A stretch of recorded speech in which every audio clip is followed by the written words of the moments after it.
ప్రభు క్రీస్తునాథునిచే మిక్కిలిగా ప్రేమించబడి ప్రియ సహోదరి సహోదరులారా, ఈ రోజున మనము పూజ ఆరంభములో పరిచయ వాక్యములలో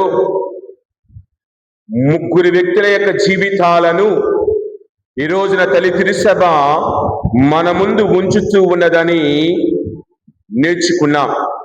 మొదటి వ్యక్తిగా మనము గమనించినప్పుడు ఏలియా ప్రవక్తను గురించి మనము ఆలకించాం.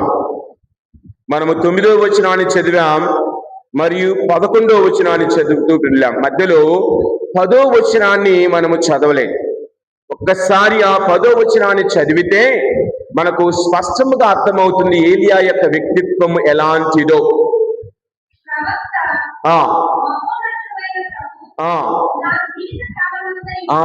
నా జీవిత కాలమంతయు నిన్నొక్కడినే కొలిచి తిని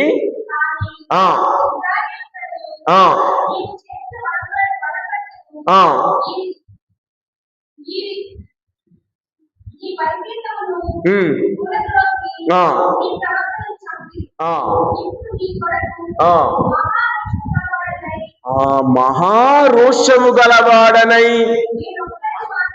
నేనొక్కడిని మాత్రమే.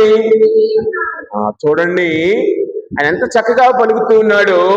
నిన్ను తప్ప వేరే దేవతను కానీ వేరే దేవుణ్ణి కానీ అసలు అటు వైపే నేను చూడలేదు కదా, మరి నాకెందుకు ఇంత కష్టం, నాకెందుకు ఇంత బాధ? మనం కూడా అంతే.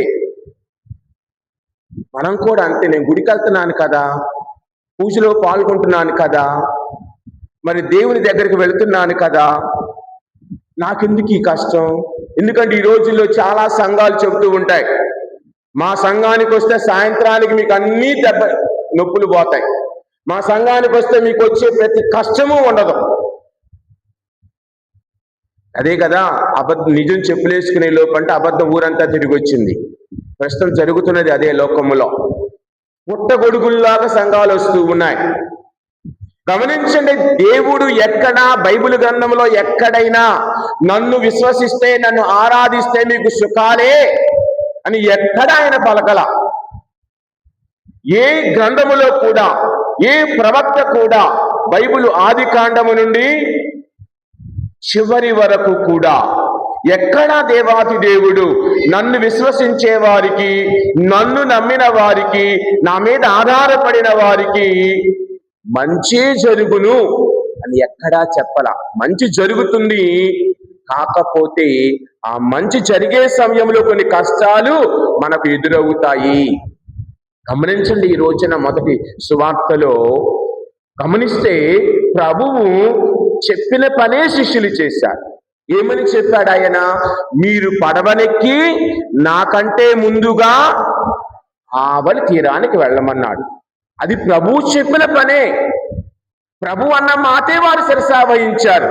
మరి ప్రభు అన్న మాటే శిరసా వహిస్తే ఈ అలలు ఎందుకు వచ్చాయి, ఈ గాలులు పెనుగాలులు ఎందుకు వచ్చాయి? ప్రభు మాటేక శిష్యులు ఈజీగా అవతలకి వెళ్ళిపోవచ్చు కదా.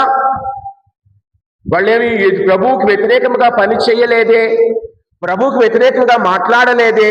ఈరోజు ఏలియా ప్రవక్త కూడా ప్రభు చెప్పినదే చేశాడు.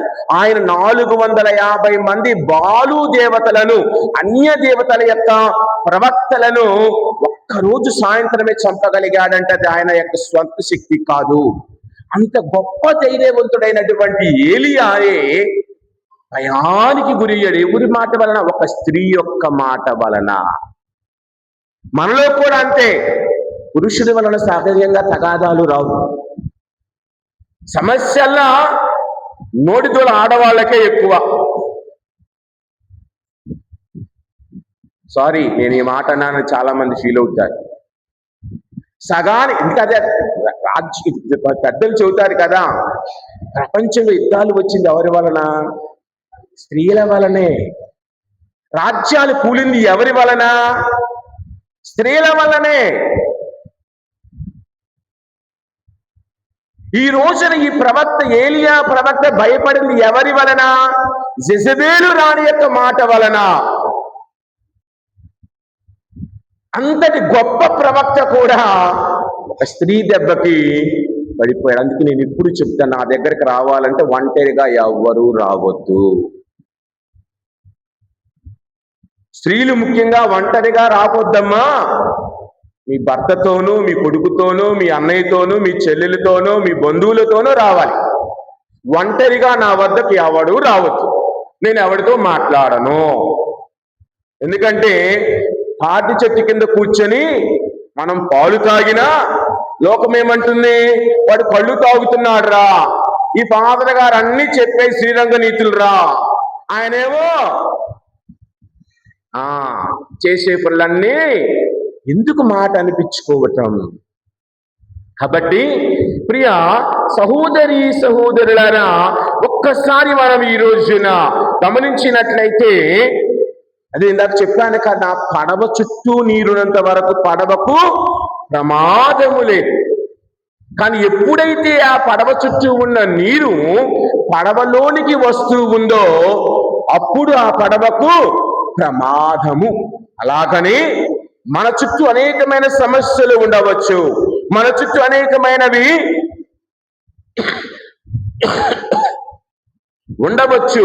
ఎన్ని ఉన్నా అవి నీలోనికి రానంత వరకు నిన్ను బలహీనపరచదు, నిన్ను కుదించి వెయ్యదు. కావునని మరి మనము కూడా గమనించినప్పుడు ప్రియ సహోదరి సహోదరులారా, గమనిద్దాం, మనలో ఎలాంటి పెనుగాలులు వస్తూ ఉన్నాయి మన జీవితంలో. కొన్ని పెనుగాళ్ళు అందరికీ వస్తాయి. కొన్ని అలలు వచ్చి మనలను, కుటుంబాన్ని కుదిపి వేస్తూ ఉంటాయి. ఆ సమయంలో నీవు ఎవరి వైపు చూస్తూ ఉన్నా? నీ కుటుంబానికి వచ్చే కష్ట సమయములో, సమస్యల సమయములో, ఎదురొచ్చిన సమస్యల సమయములో నీ చూపు ఎటువైపు వెళ్ళుతూ ఉన్నది? ఈ రోజున ఏలియా ప్రవక్త పారిపోవాలనుకున్నాడు, చనిపోవాలనుకున్నాడు. మనం అంతా చదివితే 17వ అధ్యాయం, ఈరోజు 19వ అధ్యాయంలో చదివాం. దానికి ముందు మనము చదవగలిగితే ఆయన దేవుడు తనని ఏ విధంగా కాపాడాడు గమనిస్తే, మొదటి వచనం నుండి చదువుకుంటూ వెళితే సమయం లేదు కాబట్టి ఆయన చనిపోవాలని నిద్రపోయాడు. నిద్రపోయినప్పుడు దేవదూతను పంపి లేపి అన్నం పెట్టాడు. తర్వాత నీళ్ళు ఇచ్చాడు. నీళ్ళు, ఎవరైనా మనకు అన్నం పెట్టి నీళ్ళు ఇస్తే ఏం చేస్తాం? తిన్న తర్వాత ఈయన ఏం చెప్పలా, మళ్ళీ పడుకున్నాడు. గమనించండి. తర్వాత మళ్ళీ రెండోసారి కాకులు అన్నం తీసుకొని వచ్చాయి, నీళ్లు తీసుకొని వచ్చాయి, మళ్ళీ తిన్నాడు, మళ్ళీ పడుకున్నాడు. కానీ దేవునికి ఎందుకు? ఆయన ఫ్రస్ట్రేషన్ లో ఉన్నాడు. బాధలో ఉన్నప్పుడు ఎవరిని పట్టించుకోం మనం. ఆ బాధ కష్టం ఉన్నప్పుడు అయ్యా పర్వాలేదులే స్థిమితంగా ఉనంటే ఏముంది లేదంటారు కదా, నీళ్ళలో దిగినోడికి తెలుసు దాని లోతెంతో, ఒడ్డు మీద కూర్చున్నాడు ఎన్నైనా మాట్లాడతాడు అన్నట్లుగా ఏలియా జీవితము ఉన్నది అక్కడ. అయినా కానీ దేవుడు మాత్రం నాకు కృతజ్ఞత చెప్పలేదు కదా, నేను ఎందుకు ఇతనికి అని అనరా?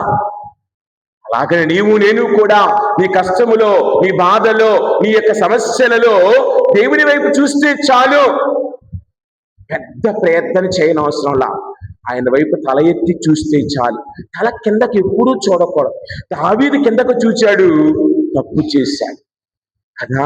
తల ఎత్తి దేవుని వైపు చూచినప్పుడు నీకు విజయము లభిస్తుంది, నీకు దేవుని నుండి విజయము లభిస్తుంది. అదే కదా పేతురు ప్రభు వైపు చూచినప్పుడల్లా ఏమీ కాలా, దిక్కులు చూడక రామయ్య అని అందుకే అంటారు పెద్దలు. దిక్కులు చూడకూడదు, దేవుని వైపే చూడు. నీవు దేవుని వైపు చూచి నీ జీవితాన్ని సరిదిద్దుకో అని వాక్యాలు కోరుతున్నాయి. కాబట్టి కొద్ది సమయం, ఒక 4-5 అలలు ఏమిటి, పెనుగాలులు ఏమిటి మన జీవితంలో? మనకు ముఖ్యంగా మొదటి పెనుగాలు ఏమిటో తెలుసా? అనారోగ్యం. చిన్న జ్వరానికి బెంబేలెత్తిపోతాం, చిన్న తలనొప్పికి బెంబేలెత్తిపోతాం. చిన్న అస్వస్థతకు బెంబేలెత్తిపోతాం. అయ్యో, ఈ జ్వరం ఎక్కడికి దారి తీస్తుందో. ఈ రోజులు అనగానే జ్వరం అనగానే డాక్టర్లు ఒకప్పుడు నాడి పుట్టుకొని జ్వరం చూసి టాబ్లెట్లు ఇచ్చేవాళ్ళు. 2 రోజులు టాబ్లెట్లు ఇచ్చి 3వ రోజు రక్త పరీక్షకి వెళ్ళు, ఇంకో పరీక్షకి వెళ్ళు, ఆ పరీక్షకి వెళ్ళు, ఈ పరీక్షకి వెళ్ళని పంపించే రోజుల్లో ఉన్నాం. ఏ పరీక్ష చేయించుకోమంటాడో ఈ డాక్టర్ గారు. త్వరగా జ్వరం తగ్గితే బాగుండే. దగ్గు తగ్గటం లేదనుకో, నువ్వు వెళ్ళి ఎక్స్రే తీయించుకోనరా, నీ చెస్ట్లో ఏమైనా కఫం ఉందేమో కనపడిద్ది. నాడి పట్టుకుంటే స్టెథోస్కోప్తో, ఒకప్పుడు స్టెథోస్కోప్తో ఛాతీని వెనక భాగాన్ని చెక్ చేస్తే వాళ్ళకి తెలిసిపోయింది. మనం ఊపిరి పీల్చుకున్నప్పుడు లోపల వచ్చే శబ్దము ఎలాగ ఉన్నదో బట్టి మన లంగ్స్ లో ఏమైనా సమస్య ఉన్నదా అని చెప్పేవాడు. ఈ రోజుల్లో స్టెథోస్కోప్ వాడే డాక్టర్లే లేరు. స్టెథోస్కోప్ పక్కన పెట్టే డాక్టర్లే అందరం. అన్నిటికీ వెళ్ళండి, ఆ ఎక్స్రే, ఈ ఎక్స్రే, ఈ ఎక్స్రే, ఆ ఎక్స్రే, అన్నిటికీ కదా. కానీ దేవుడికి ఇలాంటివి అవసరం లేదు. దేవునికి అంతా తెలుసు. దేవునికి అంతా తెలుసు. అందుకే నిర్గమకాండం 15వ అధ్యాయం 26వ వచనం ఒక్కసారి చూద్దాం. అమ్మా అమ్మా ఆ ప్రవచనములను శ్రద్ధగా విని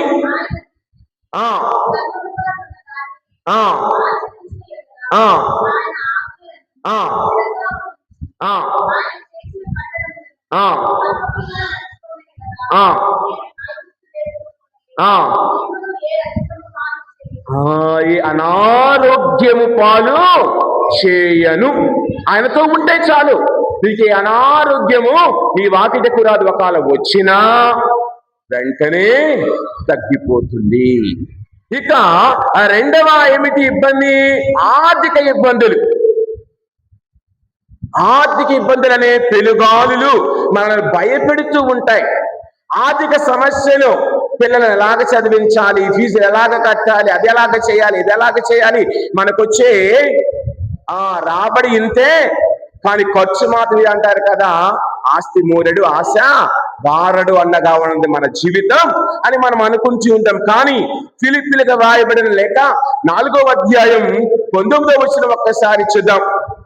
ఫిలిప్పీలకు వ్రాయబడిన లేఖ 4వ అధ్యాయం 19వ వచనం.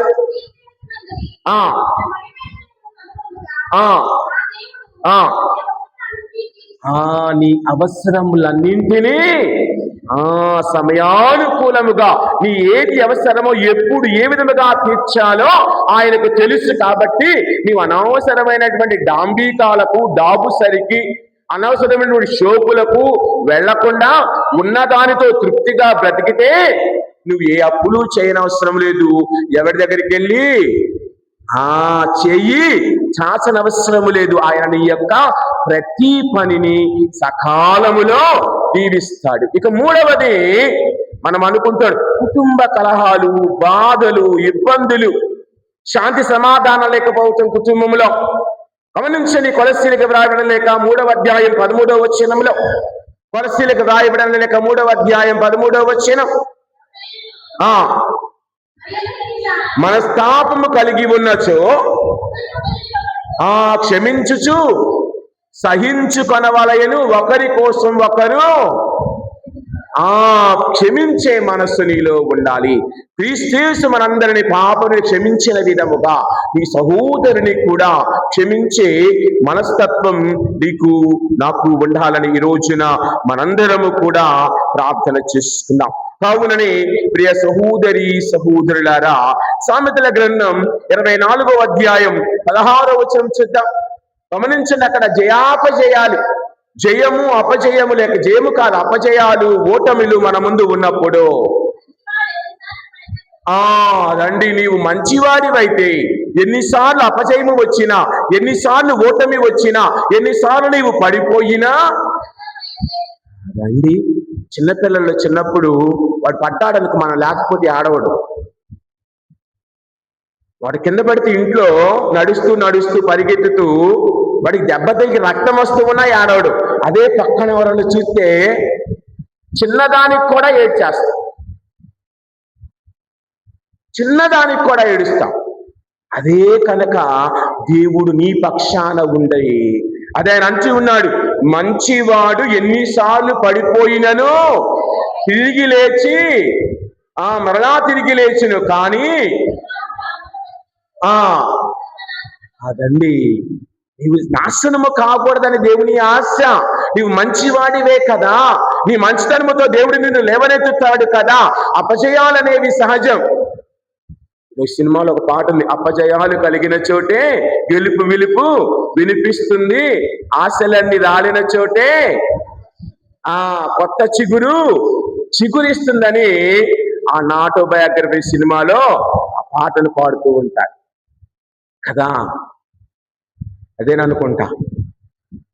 కాబట్టి ఫాదర్ గారికి జ్ఞానం బాగా ఉంది, ఈ జ్ఞానమే తక్కువ ఉంది. పర్వాలా, దేవుడు ఈ జ్ఞానం కూడా ఇస్తాడు. నేను ఇక్కడికి వచ్చిన తర్వాత ఏనాడు థియేటర్కి వెళ్ళలేదు.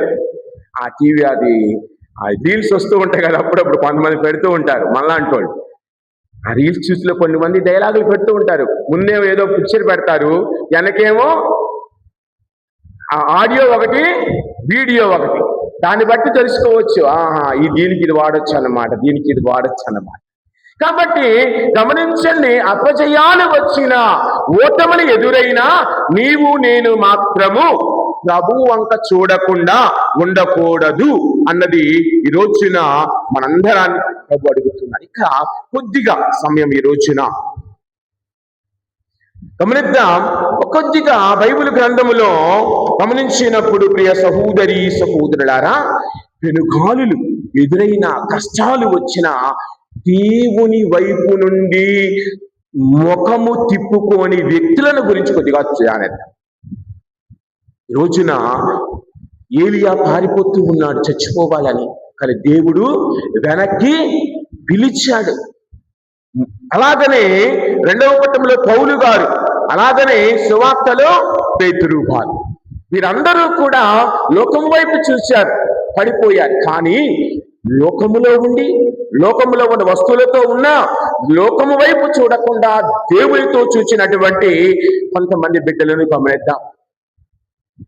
అబ్రహాము జీవితాన్ని చూస్తే మొదటిగా రోమీలకు వ్రాసిన లెక్కలో 4వ అధ్యాయములో 18వ వచనం దగ్గర నుండి వాక్యాన్ని చూద్దాం.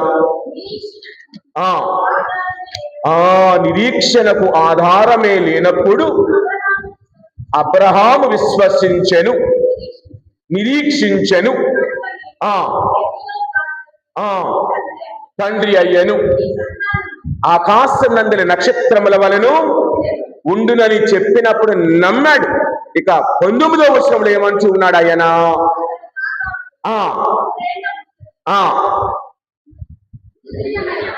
తెలుగు చదవండి అమ్మా, తెలుగు చదవండి చక్కగా. ముదుసలివాడైనను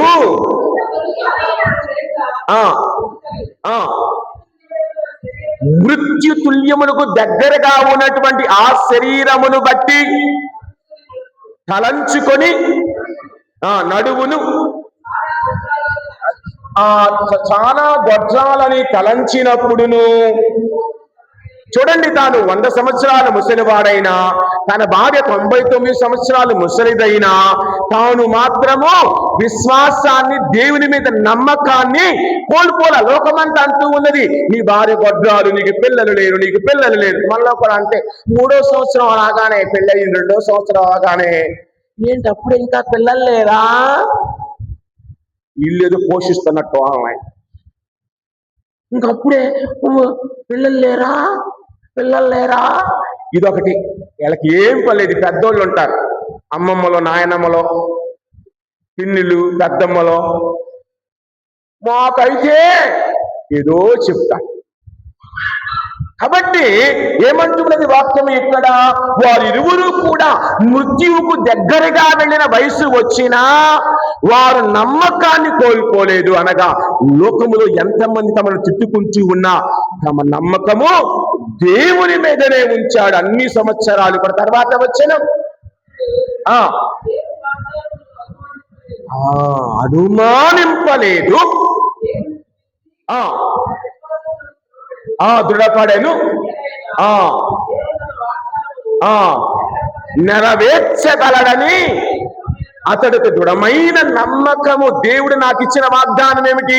నాకు బిడ్డలను ఇస్తాడు, ఆ బిడ్డలు తప్పకుండా ఇస్తాడు, నాకు ఒక కొడుకునో కూతురునో ఇస్తానని ఇచ్చాడు, ఎప్పుడైనా ఇస్తాడు అన్న దృఢ నమ్మకము మీద ఆయన నిలబడ్డాడు. అంతేకాని అయ్యో నాకు 100 సంవత్సరాలు వచ్చాయి, నాకు ఈ పిల్లలు పుట్టే వయసు దాటిపోయింది, నాకు పిల్లలు పుట్టరు ఇంకా నీవు అనుకోవచ్చేమో.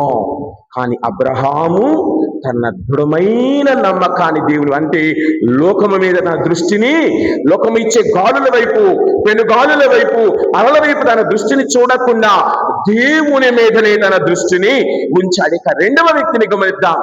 దానియేలు గ్రంథంలోనికి వెళదాం. దానియేలు గ్రంథంలో 6వ అధ్యాయములో ఈ దానియేలుని ఏం చేశారు? తీసుకుని వెళ్ళి సింహముల బోనులో వేసి ఒక రాత్రంతా ఉంచారు. మనల్ని ఒకరోజు ఒంటరిగా మీ ఇంట్లో నువ్వు ఒక్కదానివే ఉండాలి.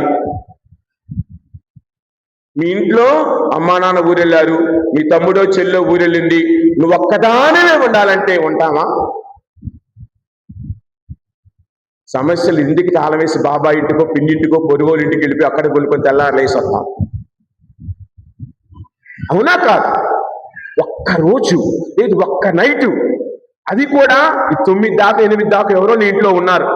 8 తర్వాత 9 తర్వాత ఉదయం 5కు మధ్యలో నువ్వు ఒక్కదానివే ఉండాలి. అమ్మో భయం కదా. ఇక్కడ దానియేలు ఆ బోనులో ఉన్న, ఆయన చూపు బోనులో ఉన్నటువంటి సింహాల మీద లేదు, ఆయన చూపు దేవుని వైపు ఉన్నది. గమనిద్దాం 22వ వచనం.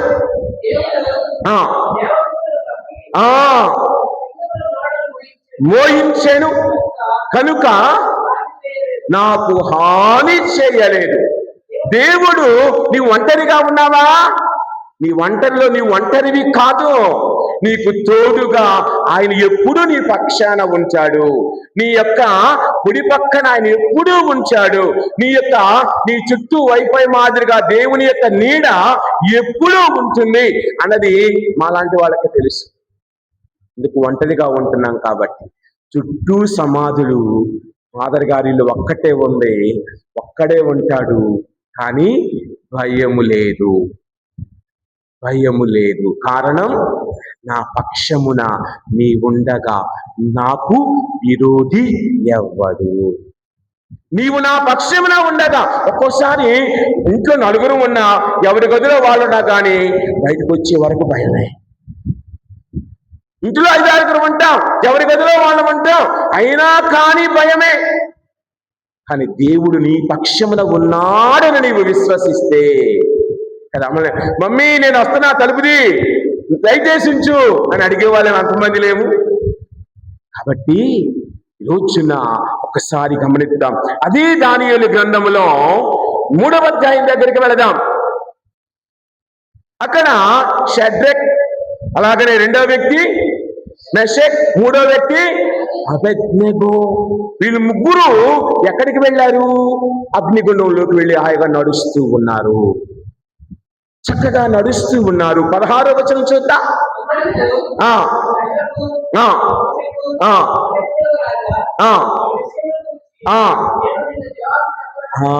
ఈ విషయంలో మాకు ఏ రెండవ ఆలోచన లేదు. మా దేవుడు మమ్ము రక్షించినా రక్షించకపోయినా మేము మాత్రము నిన్ను ఆరాధించమని కరాఖండిగా చెప్పేశారు. అక్కడి వరకు బాగుంది. ఇప్పుడు 23వ వచనం దగ్గరికి వెళదాం, సమయం లేదు కాబట్టి.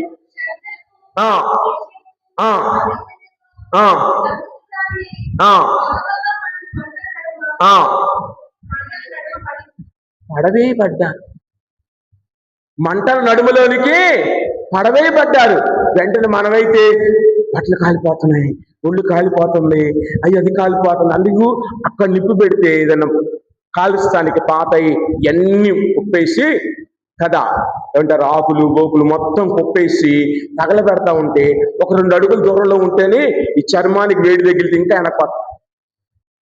మరి అలాంటిది వాళ్ళు అగ్ని నడుమ ఉన్నారు. అది 24వ వచనం ఏమని ఉన్నది?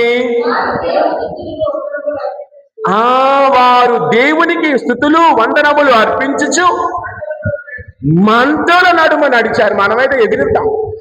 అరికాళ్ళకు కొద్దిగా కాలికి ఎండాకాలంలో చెప్పులు లేకుండా అడుగు వేయమంటేనే ఇలాగలాగా గింగిరాలు తిరిగిపోతామే. వాళ్ళు ఎలాగా ఉన్నారట, మంటల నడుమ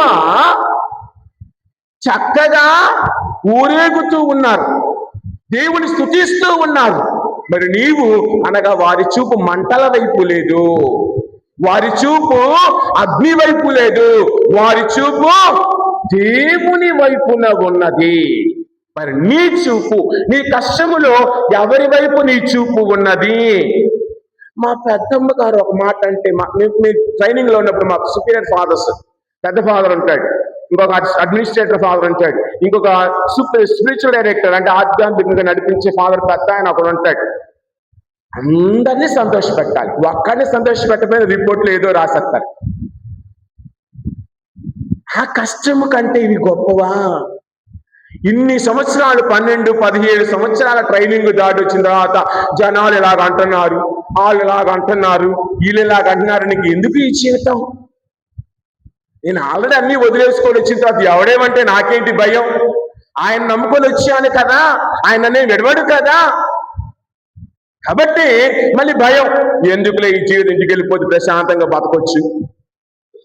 పోయేవాళ్ళు చాలా మంది లేరు. గురువు అయిన తర్వాత కూడా, అమ్మగారు అయిన తర్వాత కూడా, పరపచ్చులు ప్రొఫెషన్ అయిన తర్వాత కూడా, నిత్యం ఆటపోటు తీసుకున్న తర్వాత కూడా మనుషుల పేరు చెప్పి అబద్ధాలతో చెప్పి బయటికి వెళ్ళేవారు లేరా? మరి బిడ్డలు షడ్రక్ మెషక్ అబేద్నెగో వాళ్ళు ఆ రాజు యొక్క మాటలు వినలా, తమ చూపును దేవుని మీద ఉంచారు. అగ్నిలో పడవేసిన ఆణిముత్యాలు లాగా బయటకు వచ్చారు. కాబట్టి నీకు ఎన్ని కష్టాలనేవి వచ్చినా, వెలుగాలులు వచ్చినా, నీ చూపు ఎటువైపు? లోకము వైపా, క్రీస్తు వైపా? నీ ఆలోచన ఎవరి వైపు? కష్టము వస్తుంది, కష్టాలు లేని జీవితం అసలు ప్రపంచంలోనే లేదు. కష్టాలు సహజం, సమస్యలు సహజం. ఫలానా వ్యక్తి అడగండి, ఫలానా చూడ ఆయన ఎప్పుడు నవ్వుతూనే ఉంటాడండి. అవును, ఆయన ఎప్పుడు నవ్వుతూనే ఉంటాడు ఇంట్లో, ఎంత అంతేగాని ఉండలేం కదా. కాబట్టి నా మాట వినటం లేదు, నా మాట ఎవరు పట్టించుకోవటం లేదు, వదిలే. ఎవడి మానాన వాడు పోతాడు, ఎవడి పాపాన వాడు పోతాడు. దేవుడు అనేవాడు ఉన్నాడు, ఆయన చూసుకున్నా లేదు. నా మాట నా, నేను తల్లిని కదా, నేను నాన్నను కదా. ఒకరోజు తెలుసుకుంటారు, ఆ సమయానికి మనం ఉండం. వాళ్ళు తెలుసుకుంటారు, ఆ సమయానికి మనం అందుబాటులో ఉండం. కాబట్టి చిన్నతనము నుండి అలవాటు చేసుకోవాలి. మన చూపు దేవుని వైపు, మన చూపు కుటుంబం వైపు, మన చూపు దేవునితో ప్రయాణము వైపు అని జ్ఞాపకం ఉంచుకుంటే మనము దీవించబడతాం. కావున ప్రియ సహోదరి సహోదరులారా, మనము గమనించినప్పుడు బైబిల్ గ్రంథంలో మనం గమనిస్తే కొంతమంది గమనిద్దాం, కొంతమంది భయపడ్డారు. బైబిల్లో కూడా ఇప్పుడు మనం చూసిన వ్యక్తులు ఎవరో భయపడని వాళ్ళు, ప్రభు వైపు చూస్తూ జీవించారు, లోకం వైపు చూడలా. అలాగనే బైబిల్లో కూడా గమనిద్దాం, మనం 2-3 వ్యక్తులను లోకము వైపు చూచి పడిపోయిన వారు, పెనుగాలికి భయపడి పడిపోయిన వారు. సంఖ్యాకాండములో 14వ అధ్యాయం దగ్గరికి వెళదాం ఒక్కసారి. సంఖ్యాకాండంలో 14వ అధ్యాయం దగ్గర ఇశ్రాయేలీయులు ఆ యొక్క వారసత్వ భూమికి వెళ్ళాలి, వాగ్దాన భూమికి వెళ్ళాలి. అప్పుడు మోషే ఏం చేశాడు? ఒక 12 మందిని, 1వ అధ్యాయం ఏమంటూ ఉన్నదమ్మా, సారీ 14వ అధ్యాయం 1వ వచనములో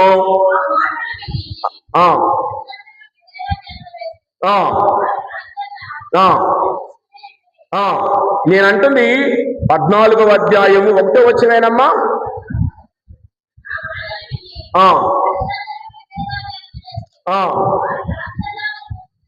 ఉండిరి 13వ అధ్యాయం 26వ వచనం 25వ వచనం 25వ వచనం. అమ్మా 40 దినములైన తరువాత వేగును ముగించుకొని వేగు కోసం వెళ్ళారు. ఆ దేశం ఎలాగ ఉంది, అక్కడికి ఎలాగ వెళ్ళాలి, ఎలాగ యుద్ధం చేయాలి తెలుసుకుందామని. పెళ్లికి ముందు కూడా మనం కూడా తెలియకుండా కొంతమందిని పెట్టి మా అమ్మాయిని వాళ్ళ అబ్బాయికి ఇవ్వాలనుకుంటున్నామండి, కొద్దిగా ఎంక్వైరీ చేస్తారా? అదే మీ అమ్మాయి మీద ఎంక్వైరీ పెడితే ఆడపిల్లండి, ఆడపిల్లకి ఏంటి ఎంక్వైరీ? అదే అంటారు కదా, మగవాడు తిరిగి చెడతాడు, ఆడది తెరపొండాలని చెడిపోవచ్చు. ఆడది గడప దాటిన అవసరంలో చెడిపోవాలంటే మగవాడు తిరిగి, అదే కదా పెద్దలు చెబుతారు, ఒక్క నిమిషం పట్టదని తప్పు చేయాలంటే ఎవరికైనా. కానీ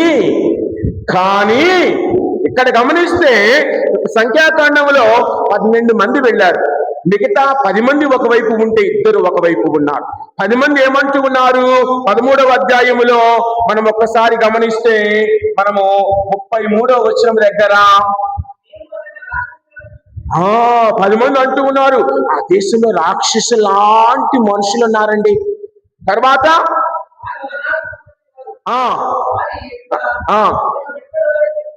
వారి ముందు మేము మిడతల్లాగా ఉన్నాం. గలిలియోను ఏదో కథ ఉండింది కదా, అందరూ ఇలాగ లిల్లీపుట్స్, గలిలియో లిల్లీపుట్స్ అని ఒక కథ ఉండింది, చిన్నతనంలో చదివేవాళ్ళం. గలిలియో చాలా పెద్దగుంటాడు, లిల్లీపుట్స్ ఆయనకి ఏం చేస్తారు, తాళ్ళు వేసి లాగుతారు ఆయన పొట్టుకోవటానికి. ఆయన ఇలాగనే కానీ అలాగ ఆవరణ తెలియగానే అన్నీ అయిపోతాయి కదా. వాళ్ళ ముందు మేము లిల్లీపుట్స్ లాగా మిడతల వరే ఉన్నాం. వాళ్ళు మహాకాయులని భయపడ్డారు.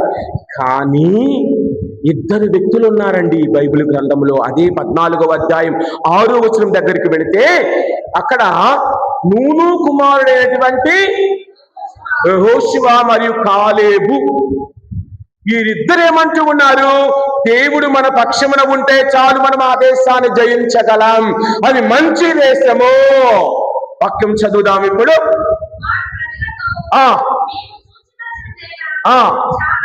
చాలా మంచిది, ఆయన మన పక్షాన ఉంటే చేయును నేల.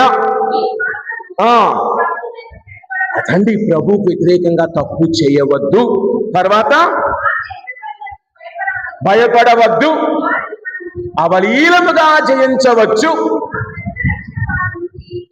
రక్షణ నుండి వారిని తొలగిపోయినది ఏలైనా ప్రభు మనకు అండగా. అదండి, ఇద్దరు ఏమంటూ ఉన్నారు, యెహోషువ కాలేబు. అందుకే మోషే కూడా ఆ వాగ్దాన భూమికి వెళ్ళలేదు. వెళ్ళిన వాళ్ళు నూను కుమారుడైనటువంటి యెహోషువ కాలేబులు మాత్రమే వాగ్దాన భూమిని చూడగలిగారు. కారణం, వాళ్ళు దేవుని మీద నమ్మకాన్ని ఉంచారు, తమ చూపును ప్రభువు మీద ఉంచారు. మిగతా 6 లక్షల మంది బాధపడుతూ ఉంటే, ఏడుస్తూ ఉంటే, 2 మాత్రము తమ చూపును దేవుని మీద ఉంచారు. కాబట్టి లోకము మనకు అనేకమైన సార్లు మనల్ని డిసప్పాయింట్ అంటాం కదా, ఏమంటా తెలుగులో డిసప్పాయింట్, ఒక్కొక్కసారి మనల్ని తగ్గించే నిరాశ. పర్వాలేదులే, ఆరాంసే, నిదానం తొందరే ఉందని అనుకోవచ్చేమో. ఈ బిడ్డలు ఇరువురు కూడా దేవుని వైపు తమ చూపులు ఉంచారు. కావుననే అంటున్న, దేవుడి దయ మన మీద ఉంటే, ఆయన మన పక్షాన ఉంటే మనకు సమస్య లేదు కదా. కాబట్టి మరి ఈ రోజున మన చూపు దేని మీద ఉన్నది? మన యొక్క చూపు దేని మీద ఉన్నది? ఇక 2వ వ్యక్తిని చూద్దాం. ఆదికాండములో 3వ అధ్యాయములో 1 నుండి 6 వచనాలను గమనిస్తే, ప్రభువు ఏదెను తోటను సృజించి అందులో ఎవరెవరిని ఉంచారు? ఆదామును, మా అమ్మమ్మ మా తాతయ్యలను అక్కడ ఉంచారు. అంతే కదా, అమ్మమ్మ తాతయ్యలే కదా, లేక నాయనమ్మ తాతయ్య ఏదనుకుంటే అది. ఈ నాయనమ్మకి ఎప్పుడూ కోరిక ఒకటి, దేవుడు తినవద్దన్న చెట్టు పండు వైపే చూపు. ఈ నాయనమ్మ గారికి దేవుడు ఏం చేయొద్దన్నాడో దాని మీదే చూపు. మనం కూడా ఇంట్లో తీయొద్దురా అంటే నేను అదే తీయాలి, నేను వచ్చేస్తాను ఆగు, లేదు లేదు నువ్వు వచ్చేలోపు నేను దాన్ని చూడాలి, టేస్ట్ చేయాలి, నా వేలు పెట్టాలి. తోమాస్ గారు అందరం తోమాస్ గారులమే. ఈ రోజున గమనించండి, ఆదాము అవ్వ ముఖ్యముగా దేవుడిచ్చిన వాగ్దానము కంటే వద్దన్న చెట్టు మీదనే తన యొక్క ఆశను నిలుపుకొని తప్పు చేసింది. కాబట్టి నీవు కూడా దేవుడు చెప్పాడు మనందరికీ, ఇది మంచిది ఇది చెడు అని 10 ఆజ్ఞలు ఇస్తే మాకు ఇవి వద్దు, ఇవి హద్దులుగా ఇవి ఉంచితే ఈ హద్దు మేము చెరిపేస్తున్నాం, మాకు ఆ గట్టున ఉంటాం, ఈ గట్టున మేము ఉండం అని వెళుతూ ఉంటాం. కాబట్టి ఈ రోజున ఒక్కసారి ఆలోచించుకుందాం. అదే ఆది కాండములో ప్రియ సహోదరి సహోదరులారా 19వ అధ్యాయములో సోదోము గొమొర్రాల యొక్క నాశనాన్ని చూస్తూ ఉంటాం. అగ్ని గంధక వర్షం వస్తూ ఉంది. అబ్రహాము ప్రార్థించాడు లోతు కుటుంబాన్ని రక్షించమని.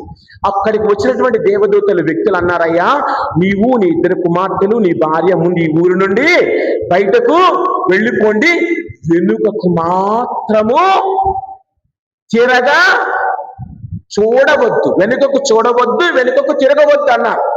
ఈ లోతు భార్య ఏం చేసింది? 26వ వచనంలో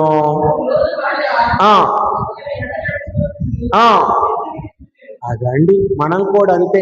అది వదిలేశానే, అది వస్తే బాగుండే, మనం కూడా వెనక్కి తిరిగి చూడటం అలవాటు. ఏమైపోయింది ఆవిడ? ఉప్పు కంబముగా మారిపోయింది. చూడవద్దమ్మా, చేయవద్దయ్యా అంటే పేతురు గారిని కూడా అదే చెప్పాడు ప్రభు, నా వైపు చూడు, ఒకవైపే చూడు, రెండో వైపు చూడు, మాకు నన్నే చూడు అంటే నువ్వు వద్దయ్యా అంటాం మనం. దేవుని వైపు చూడు, దేవుని వైపు చూడు. నీకు 2వ బర్త్డే ఉంటుంది, 3వ బర్త్డే ఉంటుంది, 5 బర్త్డే కాదు 100 బర్త్డే నీకు ఉంటాయి దేవుని వైపు చూస్తే. మనమేమో దేవుని వైపు అప్పుడప్పుడు చూస్తాంలేండి, మాకు లోకం వైపు చూడటం ఇష్టం. ఇది మన ఆలోచన. కాబట్టి ఒక్కసారి ఆలోచిద్దాం. అందుకే పద్యం ఉన్నది, వేమన గారి పద్యం ఒకటి. వేమన గారు ఒక పద్యం చెప్తారు. ఏమిటంటే, ఉక్కు మనిషి ఎవడో ఒక మూట ఎవడో కష్టకాలం నందే బయట బయలుపడును, ఉత్తుత్తి మనుషులు ఉత్తుత్తి సమయములందు అందరూ ఉత్తములే అని అంటూ ఉన్నాడు. ఏమిటి? ఉక్కు మనిషి ఎవడో ఒక మూట ఎవడో కష్టకాలమందే బయటపడును, ఉత్తుత్తి సమయములలో అందరూ ఉత్తములే, యశ్వదాభిరామ విరవేమ అని కదా. ఉక్కు మనిషి ఎవడంటే బలమైన వాడు, దిట్టైన వాడు, ఎన్ని కష్టాలు వచ్చినా బాధలు వచ్చినా పడిపోని వాడు ఎవడో. ఊక మూట అంటే బియ్యం వచ్చిన తర్వాత బయటకు వచ్చే ఊక ఈజీగా మొయ్యగలం. అన్ని సమయాలలో, అంటే ఉత్తుత్తి సమయం అంటే ఏ కష్టం లేదు, అన్ని సజావుగా వెళ్ళినప్పుడు అందరూ మంచి వాళ్ళమే. కష్టము ఎదురైనప్పుడు నిలబడగలిగిన వాడు ఎవడు, వాడే ఉత్తముడు. అంతేకాని యేసు ప్రభు పేరు చెప్పుకొని సిలువ వేసుకొని తిరిగినంత మాత్రాన నీవు నేను ఉత్తమ ఉక్కు క్రైస్తవులము కాదు. ఈ కుటుంబానికి కానీ నీకు కానీ ఏదైనా సమస్య వచ్చినప్పుడు పేతురు గారిలాగా ప్రభు వైపు చూస్తూ ఉన్నామా? దానియేలులాగా ప్రభు వైపు చూస్తూ ఉన్నామా? అబ్రహాములాగా ప్రభు వైపు చూస్తూ ఉన్నామా? షడ్రక్ మెషక్ అబేద్నెగోల వలె ప్రభు వైపు చూస్తూ ఉన్నామని కష్టములో అతడు ఉక్కు మనిషి. భారతదేశంలో ఒక ఉక్కు మనిషి ఉన్నాడు. ఎవరండి ఆయన? సర్దార్. ఆయన తృణప్రాయముగా అన్ని పదవుల్లో వదులుకున్నాడు. ప్రధానమంత్రి అవ్వవలసిన వాడు, కానీ కొన్ని రాజకీయాల వలన అన్నీ కూడా వదులుకొని ఉక్కు మనిషిగా కష్టాల్లో కూడా నిలబడ్డాడు.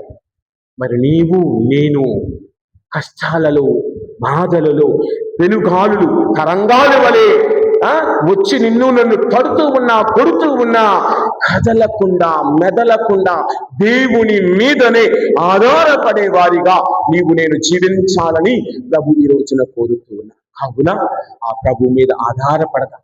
గమనించండి, క్రైస్తవత్వము అన్నది సుఖమైన జీవితము కాదు.